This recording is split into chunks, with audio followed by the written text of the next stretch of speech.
Bonjour à tous, je suis Lucie, je m'occupe de la communication chez Nachos. Bienvenue chez moi, bienvenue dans ma cuisine. Je vais vous expliquer étape par étape comment reproduire nos quesadillas à la maison.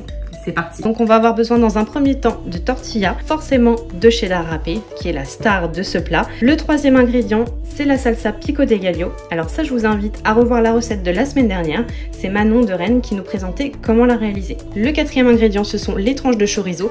Alors habituellement chez Nachos, on propose la recette des quesadillas avec du poulet. Pour que ce soit plus simple aujourd'hui pour la vidéo et aussi pour vous, on vous propose une nouvelle alternative avec du chorizo. Et enfin, le dernier ingrédient, ça va être la sour cream. Donc la sour cream, c'est de la crème fraîche épaisse avec du jus de citron vert. D'une poche à douille si vous en avez. Et aussi de préparer en avance des feuilles de papier cuisson. Maintenant que vous avez tous les ingrédients pour préparer nos quesadillas, on va passer à la recette. Suivez-moi. Donc la première étape de cette recette, c'est de faire chauffer votre poêle. Plus la poêle sera chaude, plus la quesadillas va être saisie rapidement. Dans un premier temps, donc on va couper le chorizo en lamelles. Vous positionnez votre papier cuisson donc sur votre plan de travail. Vous mettez une tortilla. Et en fait, ce qui va se passer, c'est qu'on va garnir vraiment qu'une moitié de tortilla. Parce que le but, ça va être de la replier. Donc on va prendre dans un premier temps du cheddar. Donc là, le cheddar, on va dire que c'est à votre convenance. Le but, c'est de vraiment tout recouvrir. De ne pas arriver jusqu'au bout quand même, de laisser une petite marge pour pouvoir replier correctement la quesadillas. On a nos lamelles de chorizo et on va positionner donc comme on le souhaite. On va prendre la salsa pico de gallo. J'ai coupé mon citron vert. Je prends donc ma crème fraîche et je vais le presser tout simplement. Là on mélange. On va prendre la poche à douille en question et on va mettre un peu de crème dedans et comme ça on pourra tracer des traits assez fins tout le long de la quesadillas. Je reprends ma quesadillas. Et donc là, comme je vous le disais, on va tracer des traits assez fins. Donc là, vous la repliez de bord à bord, tout simplement.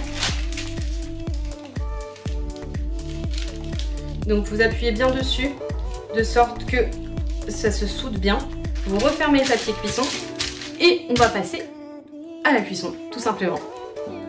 Donc l'étape suivante, c'est de mettre votre quesadillas dans votre poêle, donc avec le papier cuisson. Et là, vous laissez cuire jusqu'à temps qu'en fait vous voyez le cheddar qui soit bien fondu. Et je vous reprends tout de suite après. J'ai enlevé la quesadillas de la poêle puisque le cheddar est bien fondu.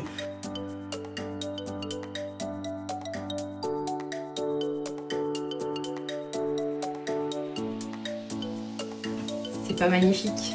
Et voilà la belle assiette de quesadillas avec des nachos et du guacamole. Moi je sais pas vous, mais je vais manger ça avec grand plaisir parce que nachos me manque énormément.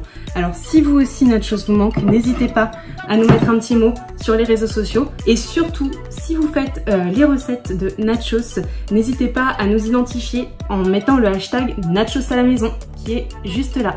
On a vraiment hâte de vous retrouver en restaurant. D'ailleurs, il y a les restaurants qui réouvrent uniquement en vente à emporter et en livraison.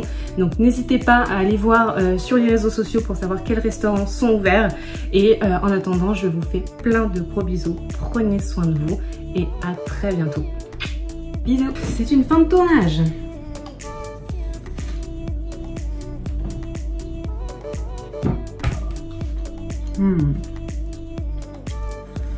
Le ramon pas un métier facile.